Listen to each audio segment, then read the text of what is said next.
আমি তোর আয়না হব আজ, তুই শুধু ইচ্ছে মতো সাজ।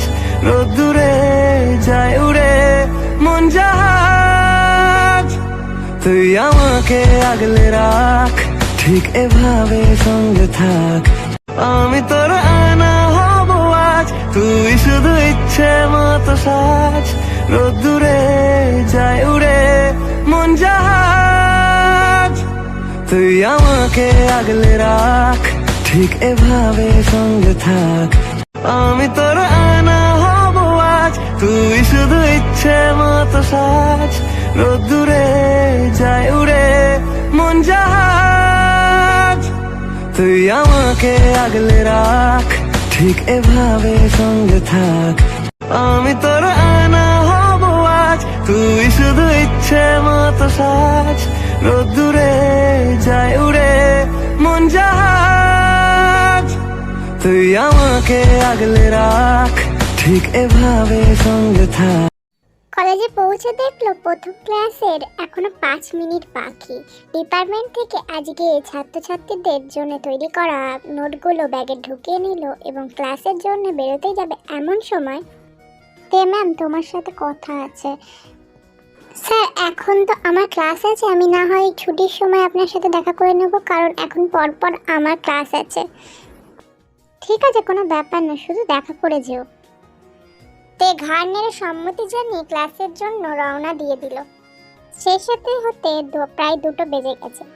তের খেয়াল ছিল না যে আজকে ওর দোকানে যেতে হবে। পুজোর শপিং করার জন্য খেয়াল হলো, তাড়াহুড়ো করে কলেজ থেকে দোকানের উদ্দেশ্যে বেরিয়ে পড়লো। কলেজ থেকে বের হয়ে গেছিল, হঠাৎ সুগা স্যারের ডাক শুনে পেছনে তাকালো। স্যারকে দেখে ওর মনে পড়লো যে স্যারের সাথে দেখা করার কথা ছিল। ও বলল, সরি স্যার, কিছু মনে করবেন না, আসলে তাড়াহুড়োর মধ্যে আমি ভুলে গেছিলাম। বলুন না, কি বলবেন? এত তাড়াহুড়ো কিসেতে? আজকে পুজোর শপিং করতে হবে সবার জন্য। ঠিক আছে, আমি তোমার সাথে বিকেলে ফোন করে কথা বলে নেব, ঠিক আছে?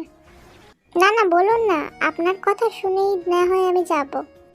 তোমার সাথে যে আমার কথা আছে তার জন্য একটু সময় লাগবে, তার থেকে বরং আমি বিকেলেই ফোনে তোমার সাথে কথা বলে নেব।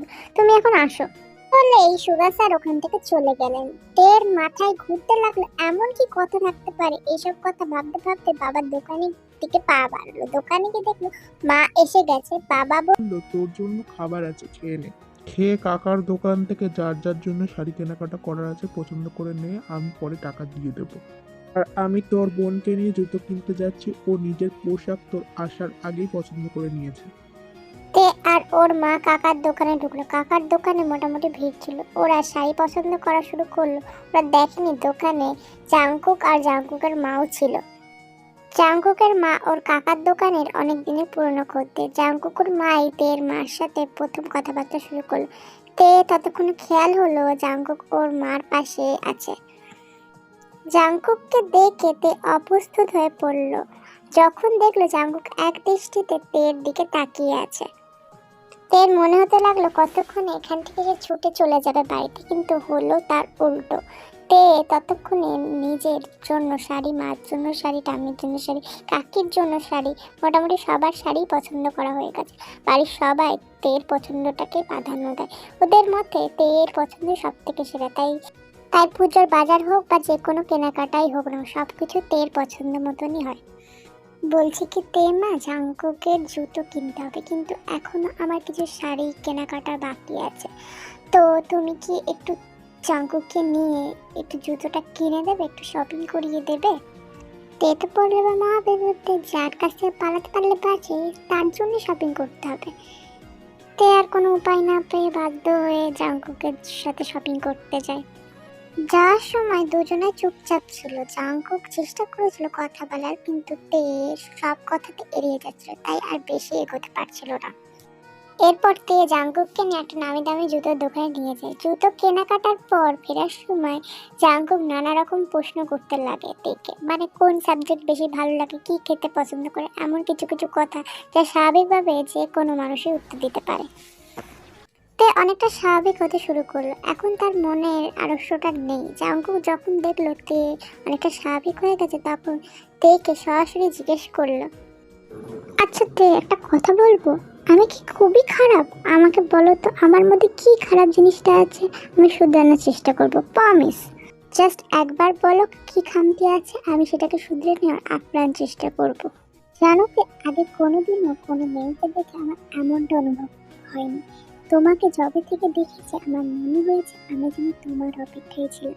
তুমি সেই মেয়ে যার জন্য আমার মন প্রতীক্ষায় ছিল।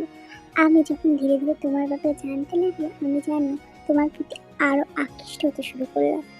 সবাই যেন তোমার গুণে তোমার রূপে মনোমুগ্ধ হয়ে আছে।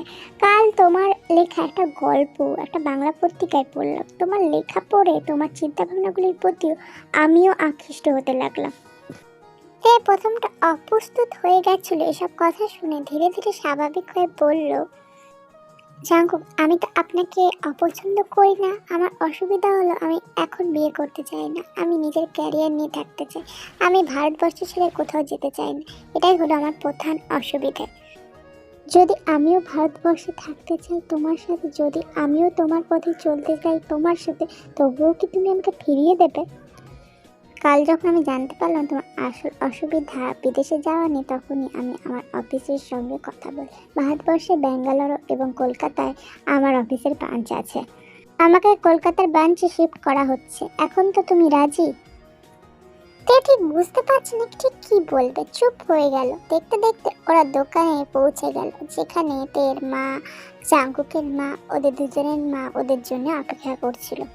জাঙ্কুক অনেকবার বললো ওদের বাড়িতে ছেড়ে দেবে, কিন্তু তে বলল ওর একটু কাজ আছে, সেটা করেও বাড়ি ফিরবে।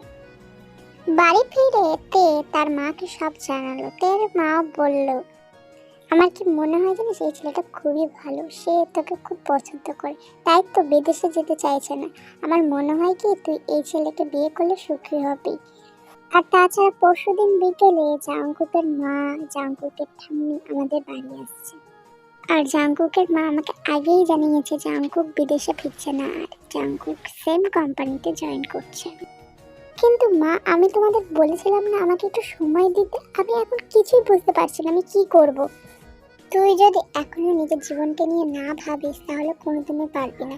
তোকে জোর করে নিজের মন থেকে বোগামের নাম মুছে ফেলতে হবে। আর কোনো কিছুই সোজা না, আমি জানি খুব কঠিনও হবে না তোর জন্য। আর এটা যদি তুই না করিস তাহলে নিজের জীবনে এগোতে পারবি না। তো এইসব নিয়ে ভাবছিল, ঠিক তখনই সুগা স্যারের ফোন আসলো।